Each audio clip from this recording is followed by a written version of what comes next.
Sa kulungan ng bagsak ngayon ng isang Rank 1 Regional Most Wanted Person na may patong-patong na kaso sa operasyon ng San Luis Municipal Police Station.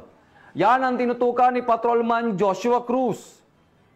Ito ng mga tauhan ng San Luis Municipal Police Station, katuwang ang Regional Intelligence Unit 4A at Batangas Maritime Police Station, ang kinilalang rank number 1 Regional Most Wanted Person sa Barangay Banoyo, San Luis, Batangas.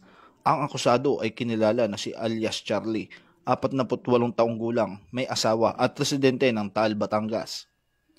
Ang pagkakadakip ay isinagawa sa bisa ng warrant of arrest para sa krimen ng statutory rape sa ilalim ng Article 266-A kaugnay ng Article 266-B ng Revised Penal Code na inamyendahan rape by sexual assault at acts of lasciviousness kaugnay ng RA 7610 na inamyendahan ng RA 11648.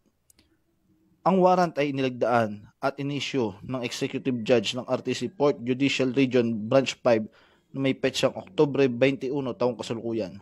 Walang inirekomendang piyansa para sa statutory rape.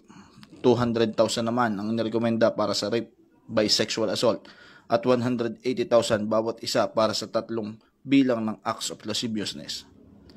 Ang nasabing akusado ay kasalukuyang nasa ilalim ng protective custody ng San Luis Municipal Police Station. Mula dito sa Calabarzon, ako po ang inyong Police News Network Correspondent, Patrolman Joshua Cruz, alagad ng batas, tagataguyod ng Balitang Pulis.